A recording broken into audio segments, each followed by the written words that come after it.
Assalamualaikum warahmatullahi wabarakatuh. Perkenalkan, nama saya Nur Fahmi dengan NIM 10156124100. Baik, langsung saja pertanyaan yang pertama. Jelaskan apa yang dimaksud dengan Al-Muhkam dan Al-Mutasyabih dalam ulumul Quran. Al-Muhkam adalah ayat-ayat yang maknanya sudah jelas atau tidak tersembunyi.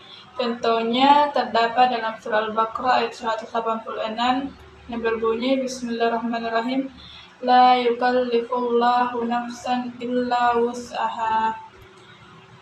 Allah tidak membebani seseorang melainkan sesuai dengan kemampuannya. Quran surah Al-Baqarah ayat 186. Yang kedua, Al-Mutasyabih. Al-Mutasyabih adalah ayat-ayat yang maknanya masih kurang jelas atau masih samar dan perlu beberapa cara untuk menafsirkannya.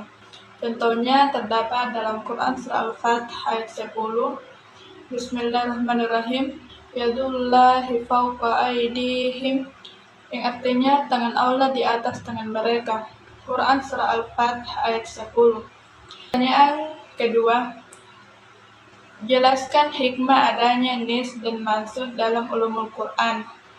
Jawabannya, ada beberapa macam hikmah dari adanya nis dan mansukh dalam ulumul Quran, yaitu yang pertama, untuk menunjukkan kekuasaan Allah dalam menetapkan syariat Islam.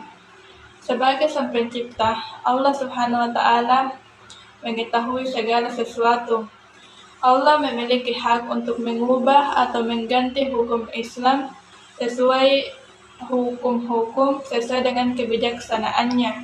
Hal ini menunjukkan Allah memiliki otoritas yang absolut dalam menetapkan hukum Islam yang baik untuk umatnya. Syarat selanjutnya yaitu untuk menunjukkan bahwa syariat yang diajarkan Rasulullah SAW adalah yang paling sempurna. Walaupun beberapa hukum yang sebelumnya diturunkan, tetapi Allah Subhanahu wa Ta'ala menggantinya dengan hukum-hukum yang lebih baik atau yang lebih sempurna untuk umat manusia, yang lebih sesuai dengan kebutuhan mereka. Hal ini menunjukkan bahwa syariat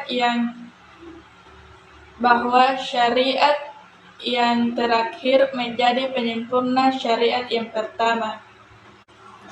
Syarat yang ketiga yaitu membantu memahami perkembangan hukum Islam. Dengan jalannya sejarah, wahyu Allah Subhanahu wa Ta'ala diturunkan secara bertahap untuk menyesuaikan kondisi umat manusia pada saat itu. Hukum-hukum yang mulanya diturunkan hanya bersifat sementara bisa diganti dengan hukum-hukum yang lebih baik sesuai dengan kebutuhan zaman dan kondisi yang berkembang. Hal ini membantu umat untuk mengetahui hukum-hukum yang berkembang secara kontekstual dan progresif secara sesuai dengan tuntutan waktu. Baik, pertanyaan yang ketiga, jelaskan salah satu alasan mengapa Allah Subhanahu wa Ta'ala bersumpah dalam Al-Quran. Jadi salah satu alasan mengapa Allah Subhanahu wa Ta'ala bersumpah dalam Al-Quran adalah untuk memberikan penegasan atau penguatan makna terhadap suatu pernyataan atau perintah yang sangat penting. Sumpah Allah Subhanahu wa Ta'ala digunakan untuk menunjukkan penegasan atau kebesarannya dalam menetapkan suatu hukum. Hal ini juga bertujuan untuk menarik perhatian para pembaca atau pendengar mengenai pesan tersebut. Misalnya, contohnya dalam surah Al-Asr, di mana Allah bersumpah dengan waktu, menunjukkan pentingnya waktu dan amal soleh sebagai kunci keberhasilan bagi umat manusia. Pertanyaan yang keempat, jelaskan apa yang dimaksud amsal dalam Al-Quran. Jadi, amsal dalam Al-Quran adalah perserupaan atau perumpamaan yang terdapat dalam Al-Quran yang berfungsi untuk memberitahukan pesan-pesan ilahiyah kepada manusia. Selanjutnya, pertanyaan yang kelima yaitu jelaskan apa tujuan dan maksud Allah Subhanahu wa taala memberitahukan kisah-kisah umat terdahulu di dalam Al-Qur'an. Maksud dan tujuan Allah Subhanahu wa taala memberitahukan tentang kisah-kisah umat terdahulu dalam Al-Qur'an adalah untuk memberikan pelajaran, hikmah, dan perintah kepada umat manusia agar mereka mengambil contoh atau menjauhi kesalahan-kesalahan yang telah diperbuat oleh umat-umat terdahulu.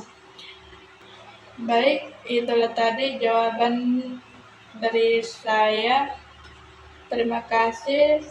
Wallahul muwaffiq ila aqwamit thoriq. Wassalamualaikum warahmatullahi wabarakatuh.